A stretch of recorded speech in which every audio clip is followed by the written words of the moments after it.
Tesla owner Elon மஸ்குக்கு ரகசிய குழந்தை பிறந்ததாக செய்தி வெளியான நிலையில் உங்களுக்கு தான் அது ரகசியம், எனக்கு இல்லை என்று போட்டு உடைத்துள்ளார்.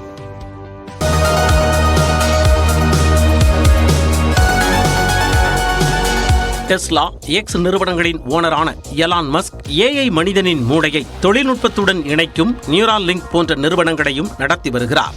ஆர்டிபிஷியல் இன்டெலிஜென்ஸ் துறையில் கலக்கி வரும் சாட் ஜிபிடியை உருவாக்கியவர்களில் ஒருவரான மஸ்க் பின்னர் அதிலிருந்து விலகிவிட்டார். நவீன தொழில்நுட்பத்தில் தீவிர கவனம் செலுத்தும் மஸ்க் உலகம் முழுவதும் குழந்தை பிறப்பு விகிதம் குறைந்து வருவது குறித்து அவ்வப்போது கவலை தெரிவித்து வருகிறார். அதை தனது சொந்த வாழ்க்கையிலும் செயல்படுத்தி வருவதிலும் மஸ்க் தவறவில்லை. ஜஸ்டின் வில்சன் என்பவரை முதலில் மணந்த மஸ்கிற்கு 2002ஆம் ஆண்டு பிறந்த குழந்தை இறந்துவிட்டது. இதையடுத்து ஜஸ்டின் வில்சன் மூலம் மஸ்கிற்கு 2004ஆம் ஆண்டு இரட்டை குழந்தைகள் பிறந்தன.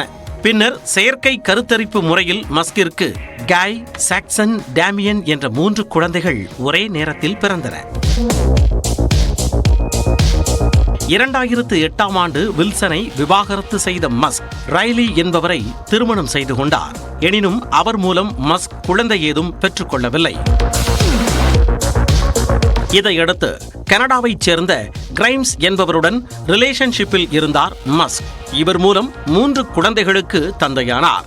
இது தவிர தனது நியூரோலிங்க் எக்ஸிகியூட்டிவ் சிவோன் ஜிலஸ் மூலம் இரட்டை குழந்தைகளுக்கு தந்தையானார். சிவோன் ஜிலஸ் தற்பொழுது 3வது குழந்தையை பெற்றுள்ளதாக ஊடகங்களில் செய்தி வெளியானது.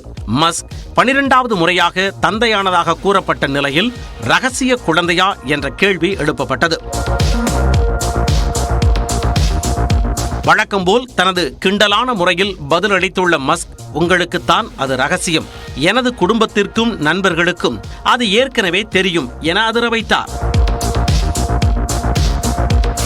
மக்கள் தொகை சமநிலை நீடிக்க ஒவ்வொரு தம்பதியும் சராசரியாக 2.1 குழந்தைகளை பெற்றுக்கொள்ள வேண்டும் என மஸ்க் வலியுறுத்தி வரும் நிலையில் அதைவிட 6 மடங்கு குழந்தைகளை பெற்று முன்மாதிரியாக திகழ்கிறார். நியூஸ் 18 தமிழ்நாடு தொலைக்காட்சி செய்திகளுக்காக பெர்லின் மோசஸ்.